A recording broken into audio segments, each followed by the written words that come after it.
DHCP के बारे में है कि भाई डीएचसीपी अटैक कैसे होता है, डीएचसीपी अटैक भी होते हैं, उसके रिगार्डिंग बात है करते हैं आज।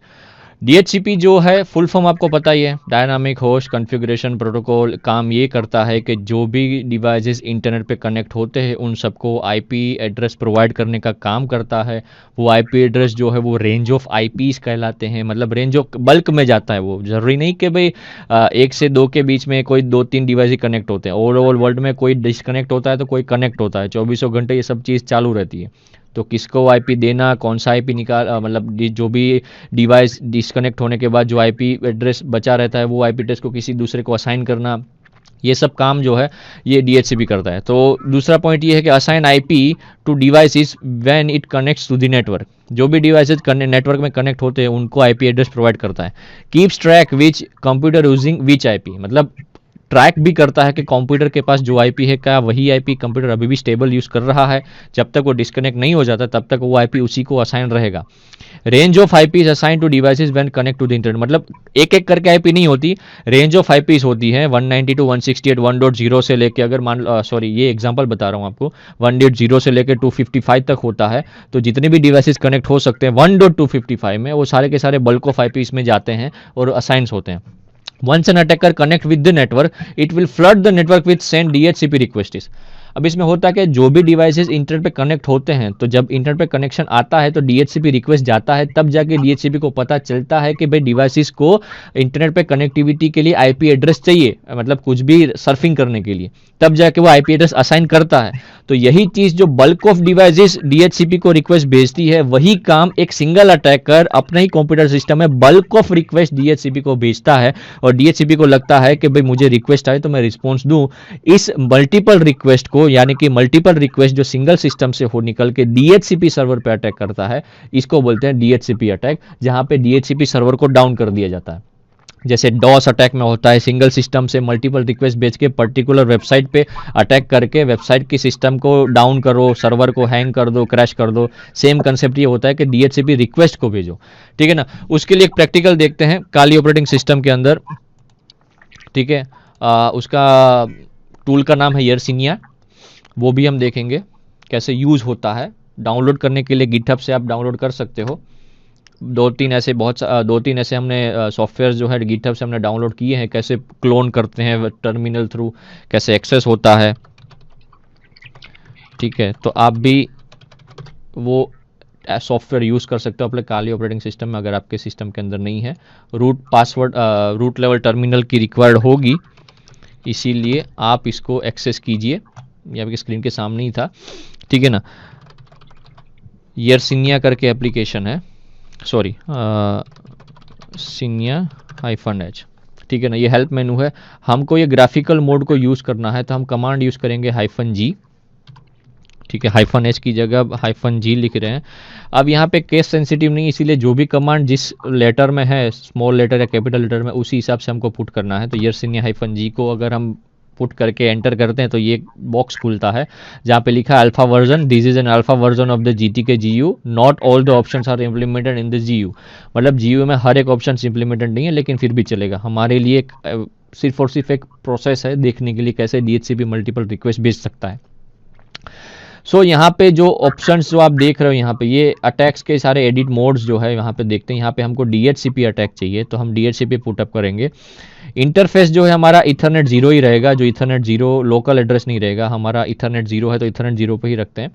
और यहाँ पे आप या तो खुद ही DHCP सर्वर बन सकते हैं, ठीक है ना, या फिर आप मल्टीपल रिक्वेस्ट DHCP सर्वर को भेज सकते हैं, ठीक है ना। सो यहाँ पे अगर मैं लॉन्च अटैक करता हूँ, मैंने यहाँ पे जो ऑप्शन चूज किया है DHCP, अब मैं लॉन्च अटैक करता हूँ यहाँ पे, तो यहाँ पे एक डायलॉग बॉक्स और खुलता है जहाँ पे sending raw packets, sending discover packets, creating DHCP rogue server and sending release packet. आपको कौन सा करना है वो आपके ऊपर है, ठीक है ना। सो एक बार सेंडिंग डिस्कवर पैकेट में जाते हैं, जो मतलब मैंने आपको बोला ना कि डॉस की तरह ही है कि भाई सिंगल सिस्टम पे मल्टीपल रिक्वेस्ट। डॉस में क्या था कि आप ही के सिंगल सिस्टम पे मल्टीपल रिक्वेस्ट एक टारगेट वेबसाइट पे जाती थी। यहाँ पे क्या है कि सिंगल सिस्टम पे मल्टीपल रिक्वेस्ट DHCP सर्वर पे जाती है। दोनों का काम कंसेप्ट है हैंग करना, क्रैश करना, डाउन करना, यही है, ठीक है ना। फर्क इतना है कि रास्ता बदल दिया है, DHCP सर्वर और वहाँ पे particular website. Sending discover packets, जिसको डॉस अटैक भी बोल सकते हैं, जहाँ पे टिक मार्क किया हुआ है, मैं कर देता हूँ ओके। तो यहाँ पे आप देख सकते हो DHCP की जो रिक्वेस्ट है कितनी सारी एक वन एट अ टाइम कितनी रिक्वेस्ट जा चुकी है, ठीक है ना। और यहाँ पे जाती ही जा रही है रिक्वेस्ट पे इथरनेट 0 के थ्रू, ठीक है ना। सो इसका मतलब ये हो कि जब जितने भी आईपीस असाइन होते हैं सारे के सारे खाली हो जाते हैं, मतलब खाली इन द सेंस यूज हो जाते हैं, असाइन हो जाते हैं सारे डिवाइसेस, जो भी रिक्वेस्ट आती हैं वो सारी की सारी, तो कोई बचता नहीं आईपी एड्रेस। आप देख सकते हो यहाँ पे कितने सारे रिक्वेस्ट अभी भेजे जा रहे हैं टारगेट सिस्टम मतलब DHCP सर्वर पे। वो आपको दिखता नहीं, कोई सर्वर ऐसे दिखता नहीं कि भाई हाँ ये DHCP सर्वर है, लेकिन हम यहाँ पे रिक्वेस्ट जब भेजते हैं तो रिक्वेस्ट जाती है DHCP सर्वर पे ही, ठीक है ना। तो मल्टीपल रिक्वेस्ट भेजना और उन सबको असाइन करना, ठीक है ना, तो ये थोड़ा दिक्कत वाला केस हो जाता है। तो अगर आप देख सकते हो यहाँ पे मैं अगर क्लिक करूँ हर एक रिक्वेस्ट पे, तो हर एक की जो मैक एड्रेस होगा ना वो बदलता रहेगा। देखो आप मैक एड्रेस थ्रू आपको पता चल सकता है कि कौन कौन, क्योंकि मैक एड्रेस तो मैन्युफैक्चर ही है, वो असाइन हो सकता है लेकिन वो डिलीट नहीं हो सकता। तो मल्टीपल रिक्वेस्ट अगर भेजो तो मैक एड्रेस को फाइंड भी हो सकता है। इतनी सारी रिक्वेस्ट जा रही है और अलग अलग करके देखें तो यहाँ पे देखो 29 का मैक एड्रेस स्टार्ट होता है, यहाँ पे 04 का स्टार्ट हो रहा है, यहाँ पे 67 का है, यहाँ पे AC है, यहाँ पे D7 है, मतलब अलग अलग मैक एड्रेस जा रहे हैं टारगेट सिस्टम पे, ठीक है ना। तो इसका मतलब ये हो कि ये डिवाइसेस जो है डिवाइसेस की जो रिक्वेस्ट भेज रहे हैं DHCP में मल्टीपल भेजे जा रहे हैं, और जितने भी DHCP की रिक्वेस्ट की जो IP एड्रेस हो गए वो असाइन भी हो रहे हैं साथ साथ। जब तक मैं इसको क्लोज नहीं करता तब तक रिक्वेस्ट भेजी जाएगी और IP एड्रेस खाली होता जाएगा। और वहाँ पे अगर यही चीज़ अगर मैं बहुत सारे मल्टीपल सिस्टम कंप्यूटर सिस्टम पे अगर अटैक करूँ तो भी ये पॉसिबल है। तो ये रिक्वेस्ट है।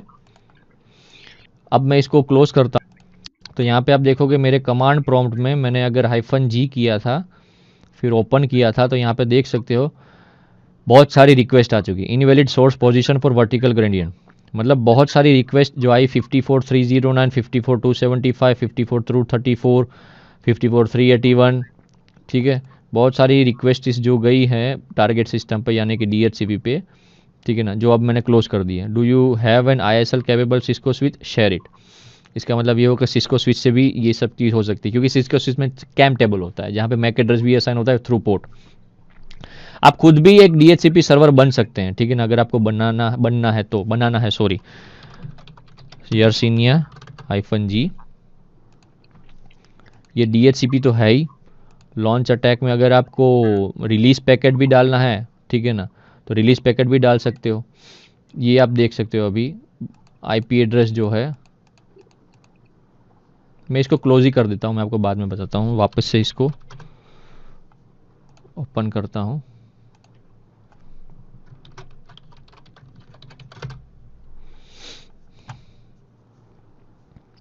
अब मैं इसको एक कंसेप्ट में ला के दिखाता हूँ आपको दोस्तों।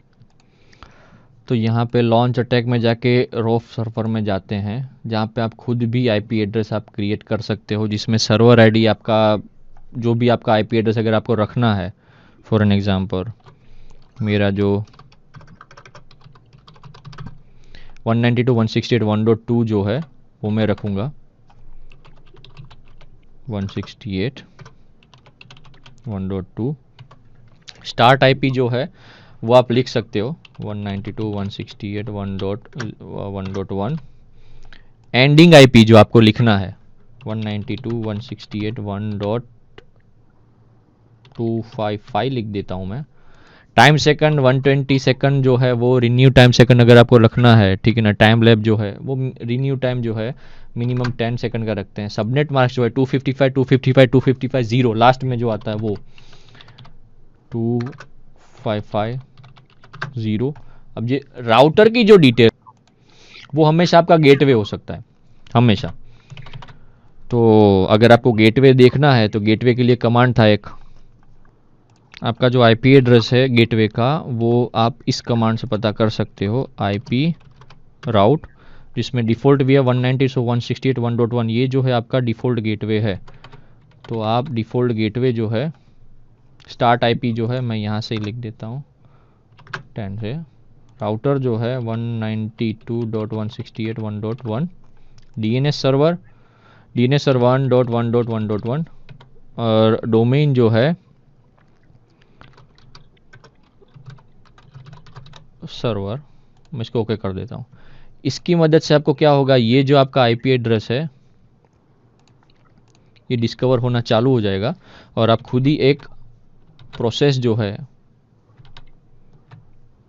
जस्ट 1 मिनट, तो आप एक खुद ही एक सर्वर डीएचसीपी बन सकते हो। रिक्वेस्ट जो है वो आपकी ऑफर होती जाएगी यहाँ पे, और आपके सिस्टम के जो डीएचसीपी सर्वर है थ्रू जितने भी आईपी एड्रेस होंगे वो असाइन होते जाएंगे। सो यहाँ पे आप देख सकते हो मैक एड्रेस जो है वो पूरा सेम रहता है, तो आपको पता चल पाएगा कि रिक्वेस्ट जो है अब डीएचसीपी सर्वर के पास आ रही है जो आपने क्रिएट की हुई है। सो इसकी मदद से ये होता है कि डीएचसीपी सर्वर को कैसे डाउन किया जाए मल्टीपल रिक्वेस्ट भेज के एक ही सिस्टम के थ्रू। तो ऐसे ही मल्टीपल सिस्टम मल्टीपल रिक्वेस्ट भेजे तो कहीं ना कहीं डीएचसीपी सर्वर डाउन हो सकता है और आईपी एड्रेस असाइन होना बंद हो सकता है, राइट। सो ये था डीएचसीपी स्टारवेशन अटैक।